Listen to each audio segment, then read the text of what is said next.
먼저 복습을 한번 해보겠습니다. 지난주 우리가 마태복음 13장을 통해서 천국에 대한 로드맵을 그렸습니다. 7개의 비유를 통해서 말씀하고 계셨는데요. 첫 번째 비유는 바로 천국의 기초가 무엇인가에 대한 얘기였습니다. 그것은 바로 마음이다라는 것이죠. 4가지 마음밭을 보여주시면서 천국은 어디에 임하느냐? 마음에 임한다, 이렇게 얘기하는 것이죠. 두 번째는 무엇입니까? 천국은 확장되어진다. 겨자씨와 누룩의 비유를 통해서 반드시 확장되고 반드시 성장하는, 너무 작아서 아무것도 안 되는 것 같아 보이는데 끊임없이 성장하는, 그것도 엄청나게 성장하는 하나님의 천국에 대해서 비유로 말씀하셨어요. 그리고 세 번째는 무엇입니까? 밭에 감추인 보화와 값진 진주와 같이 이 천국이 얼마나 소중한 건지를 알고 모든 것을 거기다 걸어라, 이렇게 말씀하시기도 하는 거예요. 그리고 네 번째, 이 천국은 언제 완성되느냐? 주님이 오시는 날 완성될 것이다. 그날에는 가라지와 알곡이 나눠질 것이요, 그죠? 그물과 같이 분류될 것이다. 그러므로 오늘 완성될 것을 믿음으로 바라보고 끝까지 그 천국을 추구하는 삶을 살아라, 이렇게 얘기하시는 것이죠. 14장에서는 예수님의 또 다른 기적들을 표현하고 있습니다. 근데 이 마태가 이 예수님의 놀라운 기적, 첫 번째는 뭡니까? 오병이어의 기적. 두 번째는 뭡니까? 물 위를 건너는 기적. 이 2가지 기적을 굉장히 다르게, 그죠? 다른 주제를 가지고 묶어서 지금 설명하고 있는데 그게 뭐냐라고 보니까 제자도를 알려주고 계시는 거예요. 제자는 어떤 사람이냐라는 것을 보여주시는 거죠. 천국이 있고 그 천국 백성은 어떻게 살아가야 되는가, 어떤 믿음을, 어떤 능력을 소유하며 어떻게 살아야 될 것인가를 보여주기 위해서 오병이어 사건과 물 위를 걷는 사건을 보여줍니다. 오병이어 사건은 무슨 사건이냐라고 보면 결핍에 대한 얘기입니다. 우리는요, 이 땅에 살면서 항상 부족합니다. 왜 이렇게 부족한 거야? 그래서 더 막 가지려고 애쓰죠. 우리는 이 땅에서 완전한 풍요를 누릴 수는 없습니다. 왜 그렇습니까? 완전한 풍요였던 천국을 떠났기 때문입니다. 우리의 결핍의 문제, 그죠? 두 번째 뭡니까? 물 위는 이 세상이요, 풍랑이 막 가득하고 파도가 치고, 뭐예요? 두려움의 문제. 가장 두려운 건 뭡니까? 죽음이죠. 우리 인생이 어느 날 끝나게 될 때 그때 우리는 어떻게 되는가? 그 두려움이 인간의 본질적인 문제입니다. 이 땅을 살면서 2가지 큰 문제가 있는데 첫째는 결핍이요, 두 번째는 두려움입니다. 항상 부족하고 항상 두려워요. 그러니까 맨날 염려와 걱정과 온갖, 그죠? 하지만 답이 있습니까? 답이 없습니다. 그래서 우리는 고통하고 있는 것이죠. 이 결핍과 두려움을 해결하시는 예수님을 보여주시면서 동시에 그 과정을 통해서 제자들에게 너희도 이런 나와 같은 걸음을 걸으라고 얘기하시는 것을 또한 보게 됩니다. 14장의 앞에 부분은 이렇게 시작합니다. 뭡니까? 바로 14장 천국이 어떤 것인가 7가지 비유를 얘기해 주시고 나서 14장의 앞에 부분은 세례 요한의 죽음입니다. 헤롯에 대한 건 없나요?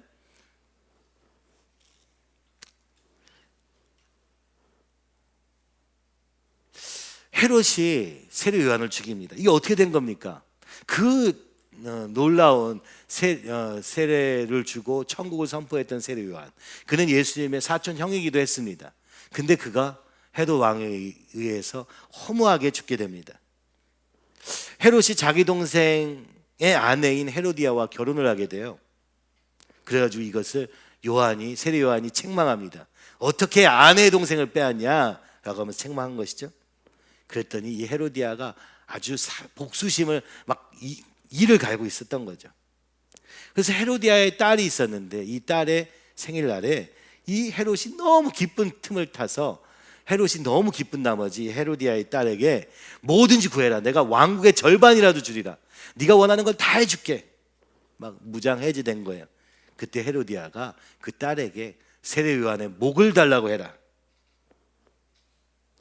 여러분, 너무 잔인한 얘기죠. 생일 선물로, 그죠? 엄마가 미워하는 사람의 목을 달라고 한 겁니다. 그래서 세례 요한이 그 자리에서 죽게 됩니다.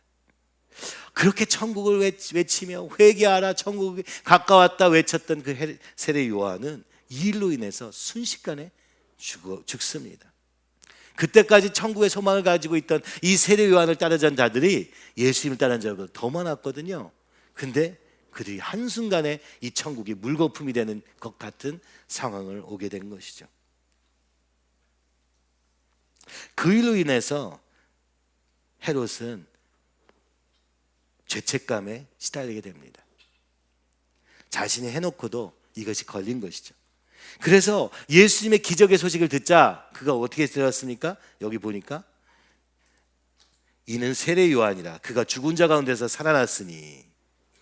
아니 이 예수님을 보니까 세례 요한의 부활이야. 세례 요한과 같은 사람이야. 같은 이야기를 할 뿐만 아니라 같은 더 놀라운 능력을 가지고 있어. 바로 세례 요한이 부활한 거다라고 하는 신하들의 말을 듣고 이 헤롯은 죄책감으로 인해서 공포에 떨기 시작하면서 어떻게 합니까? 이 예수님을 죽여야 되겠다라고 생각하는 거예요. 죄책감은 모든 것을 공포로 바꿉니다. 우리 안에 남겨진 죄책감, 해결되지 않은 이 죄의 문제는 우리를 공포로 몰아넣어서 그래서 예수님을 죽이려고 하는 것이죠. 그래서 악인은 쫓아오는 자가 없어도 도망칩니다. 자기 죄책감에 의해서 그런 건데 남이 그렇다고 생각하는 것이죠. 오늘 우리 인생을 어떻게 사느냐가 우리가 삶에 대한 태도를 결정하는 것이 이것입니다. 주님 말씀 앞에서 의롭게 살고 하는 자는 두려울 것이 없습니다. 아무리 부족해도 걱정할 것도 없습니다.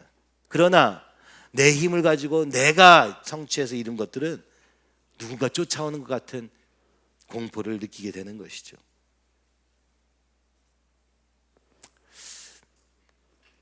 헤롯은 그와 같이 죄책감에 시달려 이제 예수님을 죽이려고 합니다. 그래서 14장 13절에 오늘 본문에 보면은 어떻게 합니까? 예수께서 들으시고 배를 타고 떠나서 따로 빈들에 가시니라. 예수님은 그때 광야로 가십니다. 사촌 형의 죽음, 함께 동역하던 동역자가 허망하게 죽는 죽음과 그 슬픔 속에서 그러나 그는 광야를 향합니다. 오늘 우리의 인생에 문제가 있을 때 누가 어떻게 해결해 줄 수 없을 때 우리는 홀로 주님 앞에 독대하게 되는 것처럼 예수님은 그 자리에서 이 헤롯의 위협과 더불어 그것을 피할 겸 광야 빈들로 향하게 되는 것이죠.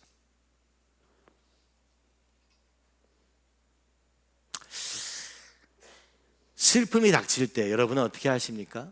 사람 속에서 막 내 방법을 막 동원해가지고 어떻게든 이걸 막 덮고 막 넘어가려고 하지 않습니까? 근데 주님은 그렇게 하지 않으셨습니다. 슬픔이 닥칠 때, 위협이 다가올 때 그는 빈들로 향합니다. 빈들로 향했다는 것은 하나님과의 독대하는 시간을 가진 것입니다. 기도의 시간을 가진 것입니다. 그리고 그곳에서 주님 하나님 앞에서 하나님의 뜻을 구하는 것입니다. 비록 예수님이지만 그는 슬펐을 것입니다. 예수님은 슬프셨을 것입니다. 그 슬픔을 가지고 하나님께로 나아가는 자리. 여러분 여기서부터 우리의 인생이 변하게 되는 것이죠. 그치지 않는 문제 속에서 여러분은 어디에서 답을 구하십니까? 세상의 번잡한 가운데서 복잡한 감정 가운데서 답을 찾다가 또 길을 헤매지 않습니까? 오늘 빈들로 나아가 하나님께로 나오라. 주님은 말씀하는 것이죠. 그러나 이 놀라운 이 슬픔의 순간은 기도로 완전히 바뀌게 됩니다. 그 예수님은 그곳에서 너무나도 슬퍼하셨지만 그 빈들로 가시는 중에도 무리가 따라옵니다. 듣고 여러 고을에서부터 예수님이 빈들에 계시다 하고 막 따라온 거예요. 아니 혼자 있고 싶고 그죠? 슬픔 가운데 있고 그리고 주님과의 깊은 독대 가운데서 하나님과의 그 교통 가운데 있기 원하셨던 주님. 그러나 그 주님은 하나님의 뜻을 구하다가 진정한 하나님의 뜻을 깨닫게 됩니다. 그렇죠? 이미 아셨으나 그에게 이때가 구속사적 전환점이 된 것이죠. 바로 새벽별이 지고 의의 태양이 떠오르는 장면이 된 것이죠. 세례요한의 죽음은 비록 슬픔이지만 그것은 새로운 구속사의 시작, 예수님의 등장을 나타내는 장면이 되기도 했던 것이죠. 인간의 절망과 절망적인 상황과 하나님의 일하심이 항상 같이 있음을 보게 됩니다. 밤이 저물어 갈 때 오늘 새벽을 꿈꿀 수 있는 것처럼 우리에게 절망이 더해지는 그 순간에 예수님을 위한 의의 태양이 솟아오른다고 성경은 얘기하고 있는 것 같습니다. 그 기도 속에서 주님은 무엇을 찾으셨습니까? 바로 긍휼을 찾습니다. 이 무리를 불쌍히 여기사, 그죠? 14절에 보면 예수께서 나오사 큰 무리를 보시고 불쌍히 여기사, 사실은요 예수님이 이 제자들만 아니라 무리를 향하여서 가지신 불쌍히 여기사, 이 말은 계속해서 나오고 있죠. 무엇이 우리의 인생을 바꿉니까? 내가 이제는 잘 살아봐야지, 누군가를 위해 살아야지, 내가 예수님의 영광을 위해서만 살아야지. 여러분, 여기 별로 힘이 없습니다. 마음의 변화가 천국에 일어나는 것처럼 예수님의 마음의 변화는 어디에서 이루어집니까? 슬픔이 긍휼로 바뀔 때 이루어진다고 오늘 얘기하시는 것 같습니다. 슬픔을 긍휼로 바꾸는 이 역사가 우리의 삶에 있기를 간절히 소원합니다. 굉장히 중요한 얘기입니다. 인간다움이라는 책을 보면 공감이 인간다움의 가장 중요한 것이다 라는 얘기를 우리는 철학적으로 보았습니다. 그러나 성경은 공감을 얘기하지 않고 긍휼을 얘기합니다. 긍휼은 뭡니까? 긍휼은 창자에서 나온 단어입니다. 이 히브리어의 생각에서는 모든 고통은 어디에 오느냐? 창자에 온다고 생각해요. 우리는 뭐 가슴이 아프다 하면 심장을 생각하지만 히브리어는 창자를 생각하는 것이죠. 창자가 뒤틀릴 때 아픔을 아십니까? 그걸 애통함이라고 말하는 것입니다. 그죠? 하나님의 긍휼은 어떤 것이냐? 창자를 베베 꼬은 것 같은 아픔을 얘기하는 것입니다. 슬프다 지나서 그들을 향한 안타까움으로 넘어가는 자리를 긍휼이라고 지금 표현하고 있는 것입니다. 자신의 슬픔과 정치적 위협이라는 속에서 자신으로 들어가 매몰되지 않고 오히려 그 무거운 슬픔을 타인을 향한 긍휼로 바꾸시는 자리는 바로 기도의 자리였던 것입니다. 그 기도의 마음 속에서 이 무리를 향한, 이 세상을 살고 있는 우리를 향한 그 안타까운 마음이 그에게 든 것이죠. 그래서 이것이 오병이어의 기적으로 이어졌음을 오늘 여기서 보여주기 위해서 이 앞에 이야기가 있음을 우리는 보게 되는 것이죠. 언제 하나님의 역사가 일어나는가? 우리의 마음에 긍휼의 마음이 들 때, 하나님이 나를 향한, 또 너를 향한, 우리를 향한, 그 하나님 없는 자리에서 방황하고 있는 우리를 향한 그 안타까운 심정이 회복될 때 거기서부터 기적이 일어났다. 그러므로 긍휼이 기적의 시작이다. 이렇게 설명하기도 하는 것입니다. 우리 한번 볼까요? 인간은 이런 느낌들을 가지고 있어요. 동정은 뭡니까? 동정은요, 내가 철저히 외부인을 있는 거예요. 아유 안 됐네, 아유 힘들겠네. 근데 여기는요, 사실은요 객관적으로 보니까 야 돈이 없어서 힘들겠구나, 뭐 저래서 슬프겠구나, 이런 거예요. 동정은요, 나의 감정도 그들의 상황에 들어가 있지 않은, 그죠? 굉장히 객관적이고 굉장히 거리가 먼 안타까움 정도입니다. 근데 여기서 좀 더 나가면 어떻게 돼요? 감정이 이입되는 거예요. 아, 내가 저래면 어떨까? 막 이렇게 생각이 드는 거예요. 그죠? 근데 이 감정의 이입은요, 그의 슬픔이 나의 슬픔이 되는 거예요. 어떻게 보면 인간은 원래 다 감정이입이 되게 되어 있습니다. 어려운 상황을 보면 내가 나라면 어떨까? 너무 당연한 거예요. 근데 이 감정의 이입도 한계가 있습니다. 뭐예요? 감정이 나한테 와가지고 그게 너무 무거워지고 슬퍼지고, 그래서 어떻게 돼요? 이거는 거의 보통 눈물로 끝나요. 같이 우는 거예요. 예를 들면 우리 영화를 봐요. 영화를 보면서 어떻습니까? 그 감정이입이 돼가지고 주인공이 돼가지고 막 내가 눈물이 났어. 영화관 나오면 어때요? 나하고 상관없는 일이죠. 아, 눈물 흘리니까 좋다, 이 정도예요. 감정이입은 그리고 문제를 해결할 수가 없어요. 너무 그 사람의 이입이 돼가지고 어떻게 해야 될지도 몰라요. 그죠? 때로는 이 주인공이, 이 다른 사람이 문제가 있을 때 그 문제를 보지 못합니다. 그죠? 그래서 공감만 되는 거예요. 공감이 아니라 감정이입만 되는 거예요. 제가 우리 교회 안에서 보면서 우리 여성분들을 보면서 때로는 감정이입은 진짜 잘합니다. 근데 눈물 흘리고 땡이야. 그리고 아유 불쌍하네, 이 정도 끝이에요. 그죠? 감정이 전이까지 되는 건 당연합니다. 그럼 공감은 뭐냐? 여기서 좀 더 나가는 거예요. 그죠? 더 이해하는 거예요. 아, 이 사람이 이런 상황에서 아 이렇게 힘들겠구나. 아 그럼 이렇게 하면 좋겠구나. 연결되는 거예요. 이게 내 상황처럼 연결되어서 같이 고민하게 되는 자리, 그리고 받아들이는 자리까지 가는 거예요. 관계라는 것은 이런 단계를 통해서 깊어집니다. 그럼 긍휼은 뭐냐? 긍휼은요, 공감을 지나서 이제 액션으로 나가는 거예요. 뭐예요? 저 사람을 위해서 내가 어떻게 할까까지 가는 거예요. 이런 경우 있습니까? 여러분 뭐 해야 돼요? 기도해야 됩니다. 아, 저 사람 어떻게, 우리가 할 수 있는 게 별로 없거든요. 행동이 되어지는 거예요. 예수님은요, 불쌍히 여기고 아이고 안 됐네 동정한 게 아닙니다. 아 힘들겠구나 눈물만 흘리고 끝난 게 아닙니다. 공감, 아 저 사람들이 향한 저 상황, 우리가 지금 이 죄인으로서 그죠? 하나님 없이 사는 삶에 대한 안타까움도 느끼셨을 거예요. 근데 거기서 끝나지 않으시고 뭐라 하십니까? 우리에게 다가오신 거예요. 하나님의 아들이 이 땅에 오신 거예요. 있을 수 없는 일이죠. 우리에게 무슨 답이 있다고. 같이 있어봐야 답이 없지 않습니까? 어떻게 해주겠어요? 와봤자 받아들이지도 않고 거절하고 자기 잘난 맛에 사는 게 전부인 우리의 인생 같은데, 거기 이 땅에 오셔가지고 우리를 불쌍히 여기시는 거예요. 그죠? 불쌍히 여기실 뿐만 아니라 그 불쌍히 여기다가 공감이 아니라 긍휼까지 간 거예요. 그죠? 그래서 예수님이 십자가까지 지신 거예요. 너희를 여기서 건질 길은 십자가 지는 길밖에 없다. 의인의 죽음을 통해서 이 죄와의 단절을 이루고자 하시는 그 긍휼의 마음으로 주님이 오신 겁니다. 이걸 우리나라 요즘 말로 하면 어떨까요? 그죠? 뭐라 그러죠? 그거를 다른 남의 삶에 너무 간섭하는 사람을 뭐라고 하는데, 그죠? 뭐라 그러죠? 뭔가 너무 그러지 마라, 그죠? 너는 너고 나는 나니까 거리를 두고 사는 게, 우리 공감만 해도 여러분 훌륭한 겁니다.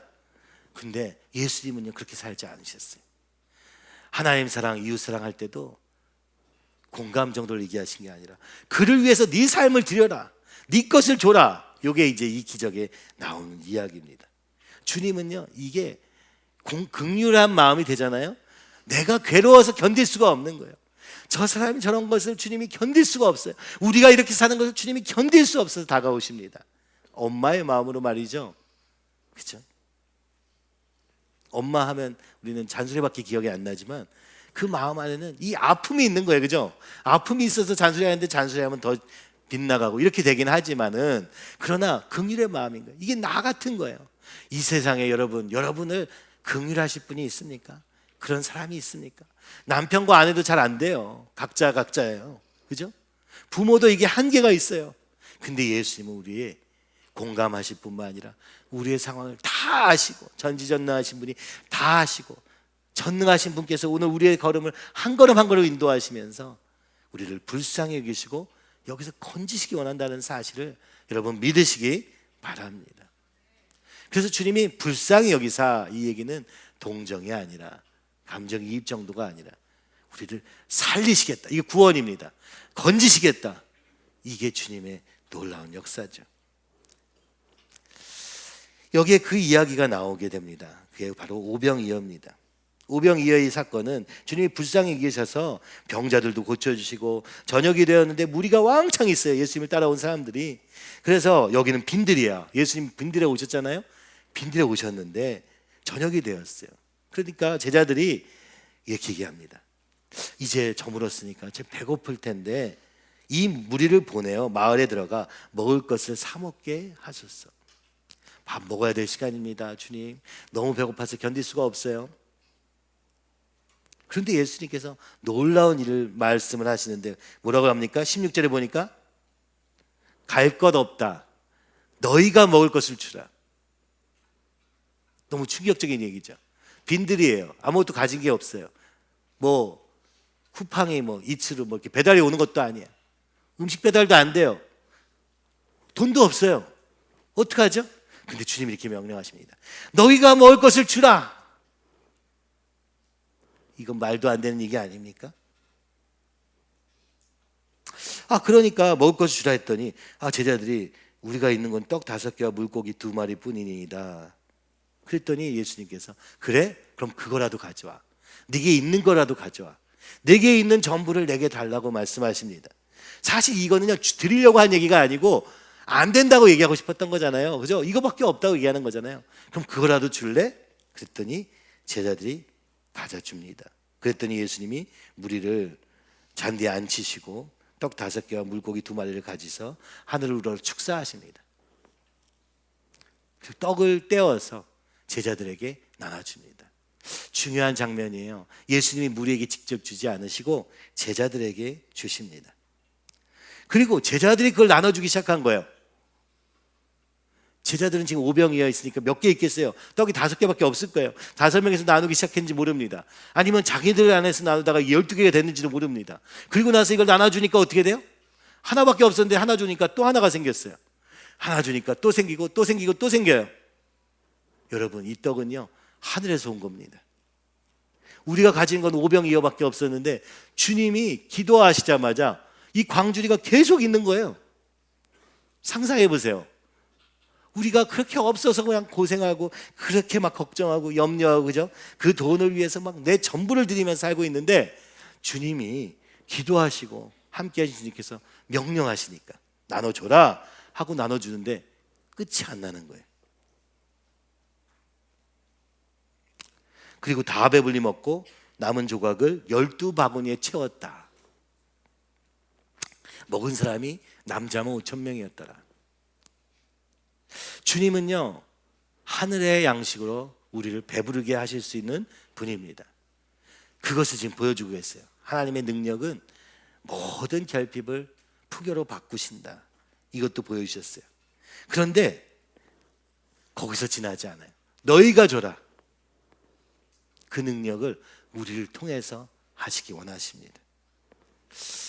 교회는 어떤 것입니까? 오늘 어려움 속에 있는 사람들, 자신이 어떻게 헤어날 수 없는 사람들을 우리가 너희가 먹을 것을 줘라 하는 게 교회예요. 우리에겐 가진 게 없는데 주님이 우리를 통해서 일하시겠다고 약속하시는 것이 교회입니다. 뭐 그런 건 나는 어떻게 할 수가 없어. 각자 알아서 해야지. 우리는 이렇게 세상을 살아갑니다마는 예수님은 교회를 통해서 서로의 필요를 채우도록 하십니다.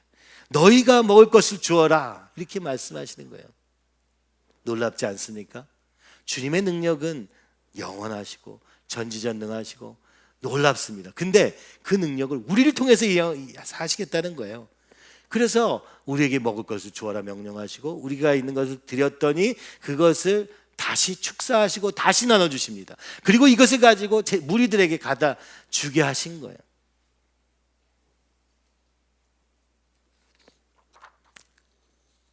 이것은 불가능에 대한 도전이 아니라 그죠? 우리의 소명이 무엇인가를 말씀하고 계시는 것입니다. 예수님은 우리들에게 네가 할 수 있냐? 네가 해볼래? 라고 하지 않으시고 너희가 주라 명령하시고 그리고 그 다음의 것들은 주님이 채워주신 거예요. 근데 그때 중요한 게 뭐예요? 내 오병이어를 드리는 것입니다. 소년이 가지고 있던 그 오병이어, 그 작은 소년의 오병이어가 제자들에게 가고 제자들을 통해서 예수님께 가고 예수님께서 축복하시니까 이것이 5,000명만 아니라 약 2만 명이 되는 사람들이 다 먹고도 남게 되었다. 여러분 상상해 보십시오. 우리에게 오병이어만 있습니다. 어떻게 다른 남을 도와요? 나도 살기 바빠 죽겠는데. 오늘 세상은 그렇죠? 각자 잘 살아, 각자 도생, 요즘 키워드 아닙니까? 교회는요 각자 도생의 키워드를 사용하지 않습니다. 주님이 채워주실 것을 믿고 우리의 것을 드릴 때 주님이 그것을 축복하셔서 넘치도록 부어주시는 놀라운 역사가 있는 줄 믿습니다. 그 자리로 우리를 부르신 것입니다. 제자의 자리로. 그래서 떡을 나눠주고 물고기를 나눠줬는데 남은 게 12광줄이에요. 무슨 얘기예요? 제자의 수와 똑같아요. 무슨 얘기입니까? 너희가 주게 될 것이다. 너희가 주도록 내가 모든 능력을 더해줄 것이다. 마태복음 28장 하늘과 땅의 모든 권세를 내게 주셨으니 너희는 가서 그죠? 땅끝까지 복음을 전해라, 제자를 삼아라 말씀하십니다. 신기하죠. 우리는 없는데 주님이 우리의 백이 되어주셔서 끊임없이 공급해 주시는 것이죠. 그래서 우리가 질문해야 할 것은 이것입니다. 주님의 명령을 듣는 게 중요하죠. 내가 주리라 이걸로 안 되고 주님이 주라 하시는 명령을 들으면 순종함으로 말미암아 이루어지고, 순종은 나의 것을 드리는 것을 포함하여 주님께서 나를 통해서 일하시는 놀라운 소명의 자리로 왔음을 우리는 이 오병이어의 기적을 통해서 보게 되는 것이죠. 그것을 내게로 가져오라 주님이 말씀하십니다. 우리의 삶을 드릴 때, 우리의 물질을 드릴 때, 우리의 정성을 드릴 때, 우리의 기도를 드릴 때 주님께서 놀랍게 거룩한 것으로 바꿔주시는 것이죠. 하늘의 것으로 바꿔주시는 것입니다. 이야, 너무나 놀랍지 않습니까? 우리가 거룩한 통로가 되고, 그래서 빛과 소금이 되는 삶이 된다고 주님은 말씀하고 계시는 것입니다. 로마서 12장 1절 같이 외워보실까요? 그러므로 형제들아, 내가 하나님의 모든 자비하심으로 너희를 권하노니 너희 몸을 하나님이 기뻐하시는 거룩한 산 제물로 드리라. 이는 너희가 드릴 영적 예배니라. 우리의 오병이어만 아니라 우리의 마음을 드리고 우리의 삶을 드릴 때, 이걸 통해서 주님이 오병이어의 기적을 우리 가운데 일하겠다고 약속하시는 것입니다. 나에게만 아니라 나를 통하여 우리의 가정이 살아나고, 그죠? 이 세상이 살아나고 그 놀라운 데까지 이르게 하실 것을 주님은 오병이어의 기적을 통해서 보여주시되, 하나님의 능력, 주님의 능력만 아니라 그 능력으로 나눠주고 있는 제자들, 한마디로 실습한 거예요. 실습. 다음부터 내가 없을 때 이렇게 해라, 이렇게 해라, 기도해라, 네 것을 가지고 드려라, 그리고 그것을 받아다가 또 축복해라, 그리고 나눠줘라. 참 놀랍죠. 세상의 원리와는 너무나도 다른 이 오병이어의 원리, 바로 우리의 삶의 원리가 되어야 할 것입니다. 나누어줄 때 일어난 거예요. 기적은요, 나누어줄 때. 왕창 쌓아놓고 이제 나눠줘야지. 다들 그러더라고요. 제가 나중에 부자 된 다음에 주님께 드릴게요. 그럼 기적은 아닙니다. 그건 여러분이 열심히 한 거죠. 근데 내게 있는 걸, 조그만 걸 나눠줬는데 이게 계속 나오는 거예요. 그죠? 여러분, 이 놀라운 나눠줌의 기적, 그죠? 우리의 삶에 있기를 간절히 소원합니다. 그리고 또 받은 사람이 또 나눠주고, 받은 사람이 또 나눠주면 어떻게 돼요? 이 세상은요, 결핍에서 풍요의 세계가 되는 것이죠. 꼭 그게 돈이냐? 아닙니다. 우리의 삶을 나눌 때 삶이 풍요로워지는 것을 보게 됩니다. 너무 감사한 거는 진짜로 혼자 생각을 하면서 이 모든 과정 속에 얼마나 감사한가. 우리 집사님들의 헌신이 있고, 그죠? 30년 동안 헌신을 통해서 교회가 여기까지 왔고, 우리가 꿈꿀 수 없는 자리에서 이 적은 수가 이렇게 예배당을 세우고 이렇게까지 되는 게 얼마나, 사실 지금 생각하면 불가능한 거죠. 그때도 불가능하다고 생각했고, 근데 하나님이 어떻게 이렇게 채워주십니까? 그죠? 우리 북베이징 교회를 생각하면 여러분 정말 주재원을 막 10년씩 하고, 누구나 하고 싶은 주재원을 기간을 늘려주셔서 또 교회를 세우게 하시고, 우리는 그 기적을 보지 않았습니까? 3년이면은 당연히 그 경쟁자들 많은 속에서 밀려갈 수밖에 없을 텐데 주님이 거기 있게 하시고,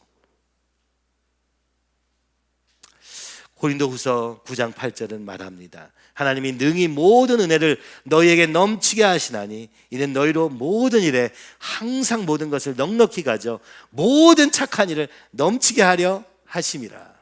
아멘. 모든 은혜를 넘치게 하시고 모든 일에 모든 착한 일을 할 수 있도록 모든 것을 항상, 그죠? 단어가 모든, 항상, 넉넉히. 여러분, 주님 안에 이 풍요를 누리는 우리의 삶이 되기를 간절히 소원합니다. 우리는 오병이어를 드렸을 뿐인데 대가가 있죠? 오병이어, 이거 오병이어밖에 없는데 이게 전부 같으니까 얼마나 안절부절하겠어요. 그러나 대가를 치를 때 기적이 일어납니다. 때로는 내가 대가를 치르면 남이 살아나는 놀라운 기적이 일어납니다. 그렇죠?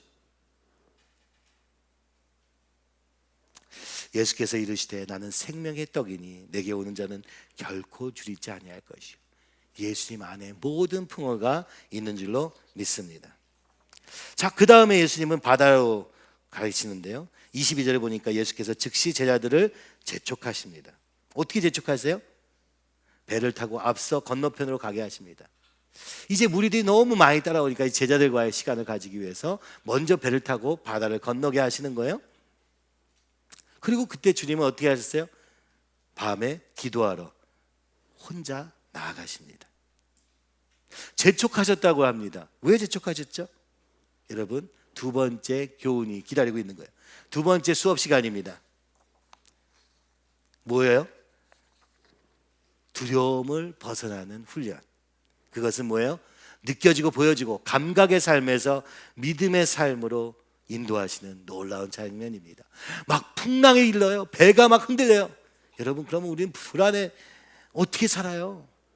두렵잖아요. 그래서 맨날 그죠? 잔잔한 호숫가에서만 있고 싶잖아요. 바다로 나가고 싶지도 않잖아요. 어떤 모험도 하고 싶지 않잖아요. 근데요, 예수님은 이 배를 건너라고 하셨어요. 근데 바람이 불어요. 그런데 풍랑이 일어요. 이게 어찌된 일이에요? 예수님의 의도적인 걸음이셨습니다. 그때 예수님은요, 이게 새벽 3시부터 한 6시 사이예요. 예수님이 돌아가신 시간 6시부터 9시. 항상 밤에 일어나요.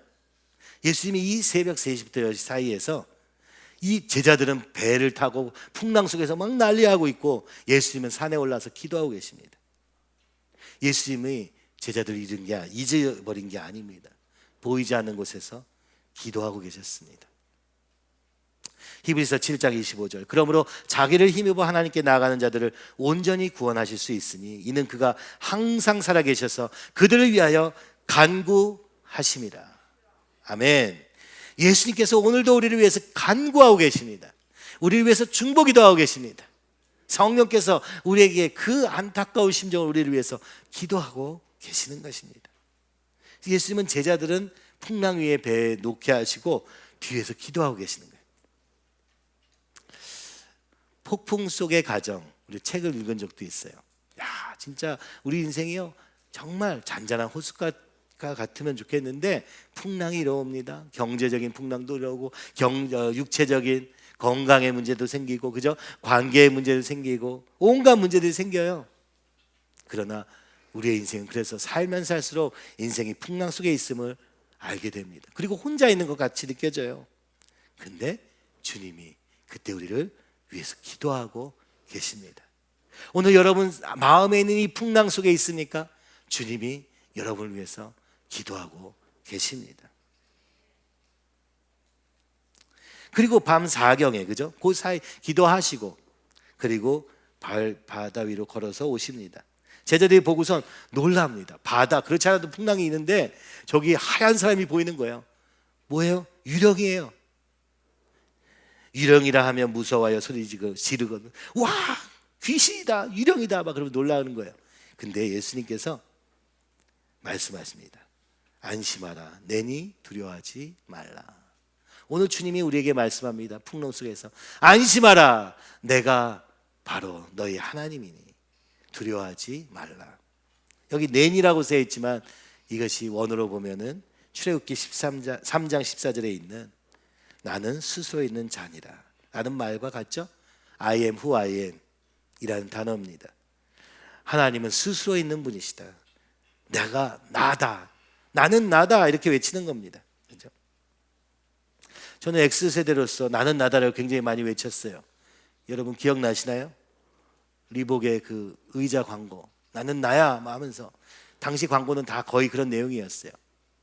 근데 나중에 신학교 가서 그거 안 거예요. 야, 그거는 하나님이 하신 얘기인데 그러면 우리는 뭘 한 건가? 내가 하나님이라고 스스로 외친 거구나.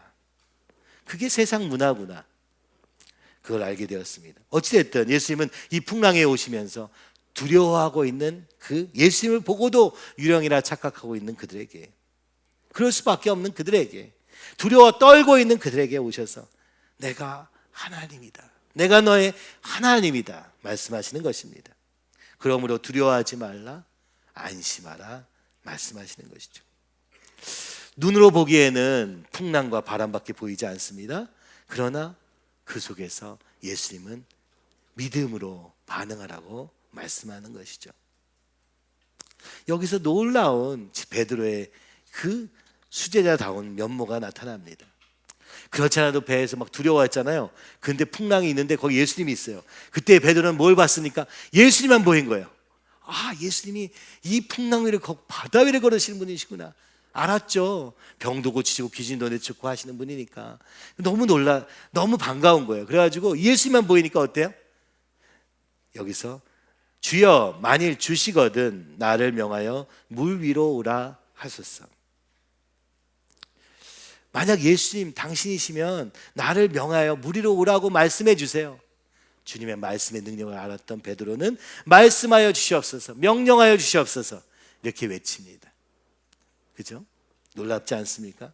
오늘 우리에게도 이 고백이 필요합니다. 주여 당신 만일 주시거든, 주님, 예수님, 주님이 하나님이시거든 나를 명하사 이 물 위를 걷게 하여 주시옵소서. 주님은 너무 기뻐하셨습니다. 풍랑 속에서 두려워하던 그 제자 중 하나가 이제는 담대한 믿음으로 예수님만 바라보며 믿음으로 일어서서 나도 물 위를 걷기 원합니다. 내 인생의 이 풍랑도 주님 안에서 너무 벗어나기 원합니다 라고 외칠 때 주님이 너무 기뻐하시면서 오라 하십니다. 오라. 주님의 말씀의 능력이 그를 배에서 내려 물 위를 걷게 하신 것입니다. 여러분, 주님의 말씀의 능력을 믿으십니까? 오라 하시면 물 위도 걷게 하실 줄 믿으십니까? 믿으시기 바랍니다. 주님 명하여 오라 하여 주시옵소서. 내 삶에 있는 이 풍랑 위에 주님 오라 하여 주시옵소서. 우리는 어떻게 해요? 그 대신 내가 더 열심히 해야지, 더 뭘 해야지, 그죠? 내 힘으로 하려고 그래요. 여러분, 내 힘이 안 되는 자리에서 우리는 주님을 바라보며 오라 명하여 주시옵소서 할 수 있는 믿음이 생기는 것입니다. 그래서 가요. 가는데 어떻게 돼요? 그때 여기 성경에 보니까 바람을 보고 무서워하여 빠져가는지라. 그죠? 바람을 보니까 무서워진 거예요. 예수님을 볼 때는 안 무서웠는데 바람을 보니까 무서워진 거예요. 믿음은 무엇입니까? 바람을 보는 게 아니라 예수님을 보는 것입니다. 이 시선이 너무 중요하다는 것을 보여주고 계시는 거예요. 그리고 바람을 보서 무서워서 빠져갈 때 그는 외칩니다. 주여 나를 구원하소서. 우리의 보이는 세상과 보이지 않는 믿음의 세상에 그죠? 교훈이 있는 것이죠. 눈으로는 바람이 불고 폭풍이 치며 배가 가라앉을 것 같은 상황입니다. 그런데 믿음의 눈을 들어서 주님을 바라보니 그 바다 위로 걷기도 했습니다. 그런데 제자들은, 그리고 우리들은 연약해서 또 빠질 때도 있습니다. 그때 주여 구원하소서. 그러니까 여기 보니까 어떻게 쓰였습니까? 예수께서 즉시 바로 건지셨던 거예요. 여러분 어떠세요? 한번 해볼 의향이 있으십니까? 폭풍이 불고 바다가 막 난리쳐요. 근데 예수님 보고 주님 저를 오라 해 주시옵소서. 그랬더니 오라. 한번 건너가 보는 거예요. 배에서 발을 띄어서 바다 위를 한번 밟아보는 거예요. 그리고 걸어가 보는 거예요. 걸음마처럼 말이죠. 아이의 걸음마처럼 넘어져도 쓰러져도 빠져도 주님이 다시 즉시 건져주시니 걸어가는 것입니다. 여러분, 이게 믿음의 세계입니다. 뭐가 두려워서 맨날 그죠? 꽁꽁 싸매고 안 될 것 같아, 어려워, 힘들어 그러면서 막 그죠? 어떻게 돼요? 내 안에 갇혀버려요. 그리고 절망해요. 그리고 소망 없이 살아요. 그게 아니라 바다 풍랑 위에도, 바다 위에서도 주님이 하실 줄 믿사오니 한번 가보고 싶습니다. 주님 불러주세요. 제가 가겠습니다. 여러분, 이게 부르심의 자리, 소명의 자리인 것입니다. 근데 그 소명의 자리가 눈으로 보면, 감각적인 눈으로 보면 빠져 죽을 것 같은 무서움이에요. 그죠? 동해 앞바다에 가면은, 그죠? 우리가 저는 무섭더라고요. 거기서 뭐 했죠? 이렇게 판 위에 서핑을 못 하니까 판 위에 올라가가지고 이렇게 뭐죠 그게? 패들보트 하다가 잘 가고 있었거든요. 근데 이 앞에는요 그래도 밑에가 하얘. 그러니까 좀 가볼 만한데 어느 순간 보니까 밑에가 시꺼매요. 바다는 시꺼멓잖아요. 깊이가 좀 깊어지면 시꺼매지니까 너무 무섭더라고요. 그러다가 이제 빠지게 되는 거 아닙니까? 그래서 거기까지 가지 말라고 우리 애들한테 막 얘기를 하는데 얘들은 무서움이 없어가지고 막 거기를 아무렇지도 않게 막 다니는 거예요. 너무 두려웠죠. 그죠? 오늘 우리가 바다를 보면 누구나 두려움이 생깁니다. 그러나 우리의 현실을 보면 두려움이 생깁니다. 나만 보면 더 두려움이 생깁니다. 내 상황을 보면 더 두렵습니다. 그럼 어떻게 돼요? 쪼그라드는 믿음입니다. 믿음은 가졌는데 전혀 작동하지 않아요. 그래서 주님이 지금 베드로에게 이 훈련 시키는 거예요. 바다 위를 걷게 하는 훈련을 통해서 뭐예요? 그냥 바다를 걸으라는 게 아니고 우리 인생의 풍랑 가운데서 믿음의 눈을 키우자. 히브리서 12장 2절 믿음의 주요 또 온전케 하시는 이인 예수를 바라보자. 아멘. 믿음의 주요 또 온전케 하시는 이인 예수를 바라보자. 아멘. 교회 안에서 이런 일도 있고 저런 일도 있을 때 여러분 두려움이 옵니다. 이거 어떻게 해? 그죠? 주님이 내가 원치 않는 상황에서 오니까 더 두렵죠. 그럼 나는 안 될 것 같고 포기하고 싶고 그런 마음도 듭니다. 여러분 다른 거 보지 마십시오. 예수님만 바라보시기 바랍니다. 예수님께서 합력하여 선을 이루실 것을 온전하게 이루어 가실 것을 믿음으로 바라보시기 바랍니다. 즉시 구원하시는 예수님. 이사야서 41장 13절에 있는 것처럼 이사야서 41장은 그런 말씀으로 가득합니다. 이는 나 여호와 내 하나님이 내 오른손을 붙들고 내게 이르기를 두려워하지 말라 내가 너를 도우리라. 아멘. 주님께서 도우십니다. 이사야 선지자의 시대에 하나님의 심판이 임하여 길을 잃고 방황할 수밖에 없는 이스라엘 민족을 향하여 그러나 내가 너를 도우리라 두려워하지 말라 내가 너를 도우리라 41장 10절도 말씀하시고 앞에도 말씀하시고 계속해서 약속의 말씀을 주십니다.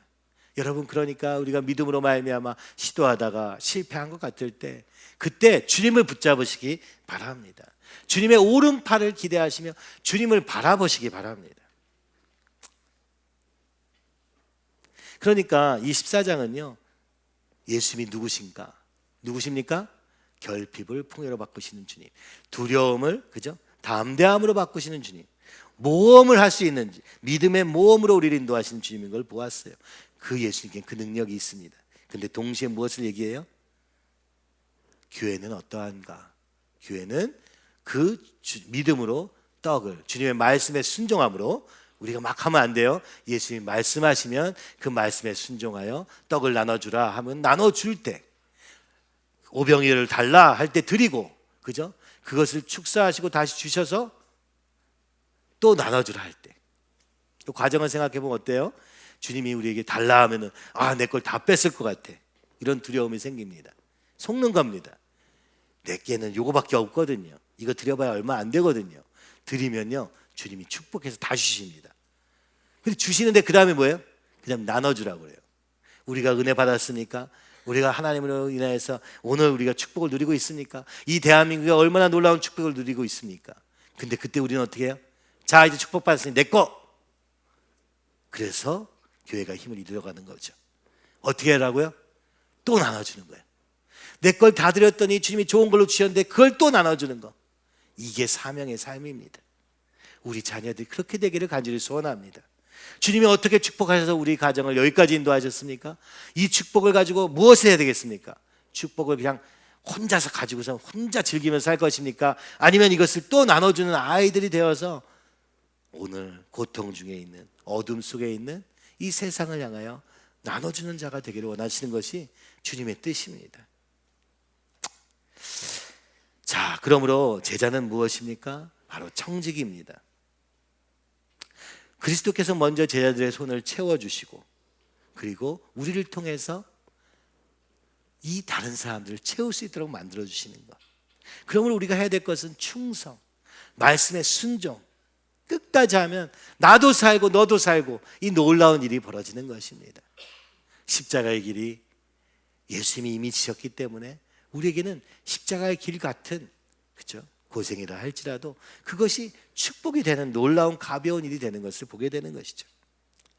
14장은 이 얘기를 하고 있는 거예요. 세상은요, 천국의 비밀을 알고 하는 순간 어떻게 돼요? 더 격렬하게 반응하며 세례 요한을 죽이는 일도 하였습니다. 세상은 협박하고 위협하고, 그죠? 절대 너는 안 될 거야 라고 포기하게 만듭니다. 그러나 예수님은 그때 예수님의 능력을 사용하실 때 제자들에게 나눠주며 사용하시면서 두려워하지 말아라. 이미 임한 천국은 반드시 승리할 것이로되 너를 통해서 이 천국이 확장되어 갈 것이다.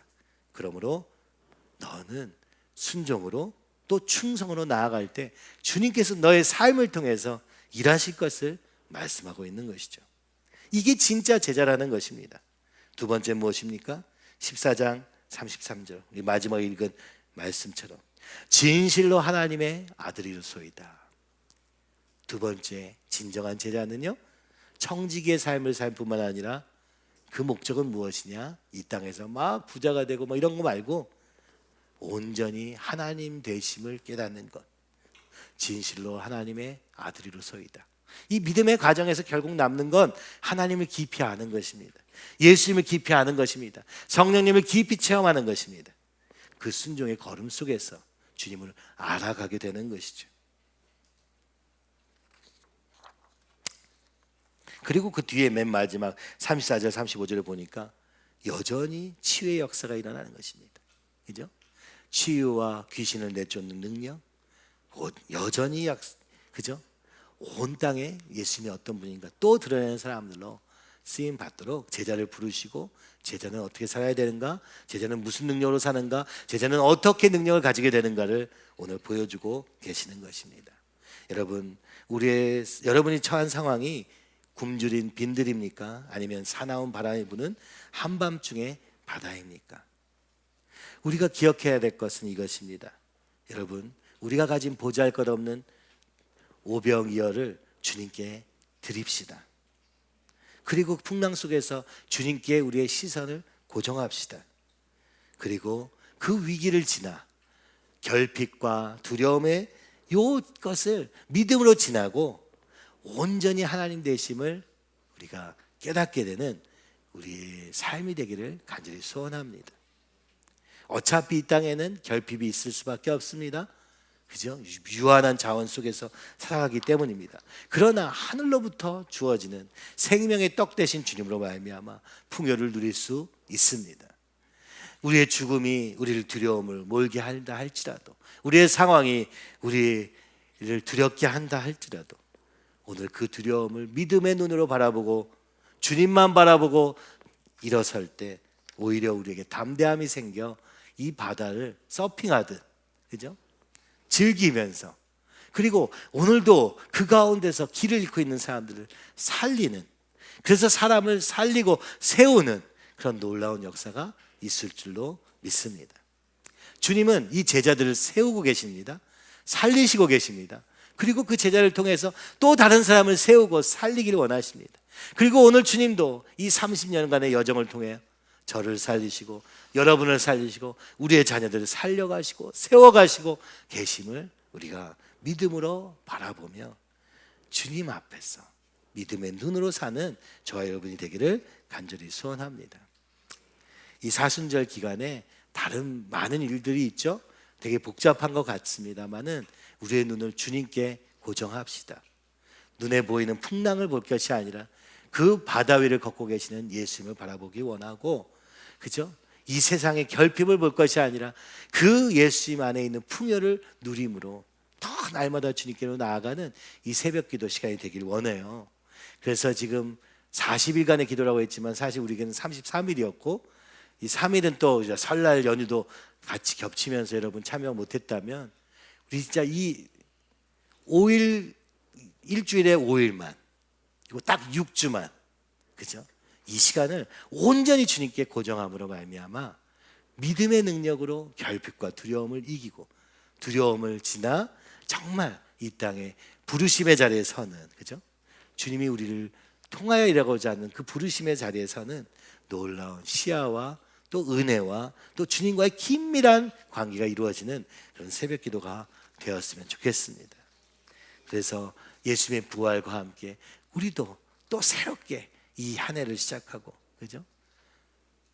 이 30년이 지나 또 새로운 10년을 시작하는 이 시점에 주님이 놀랍게 일하실 것을 믿음으로 바라보며 담대하게 바다 위를 걸어가는 모든 여러분이 되기를 간절히 소원합니다. 30년 동안 이 교회를 세우느라 수고한 모든 집사님들께 감사드리고, 또 이제 우리 차병건 집사님, 그죠? 우리 정현 자매님, 이 두 부부가 남성교회와 여성교회로 또 설 때, 그죠? 함께 이제 이 다음 세대도 허리로 리더로 세워지는 이 걸음이 되었으면 좋겠고, 이 20, 30대 대학을 졸업하고 다시 돌아온 우리 청년들이 이 교회를 힘있게 세워가는 자신의 재능과 이렇게 섬김으로 세워가고, 우리의 초등학생 이 아이들이 또 하나님을 사모하는 마음으로 또 세워지고, 우리의 갓난아기 아이들도 이 안에서 주님 안에서 살아가도록 함께 세워가는, 사람을 세우는 교회, 사람을 살리는 하나님 나라가 되기를 간절히 소원합니다.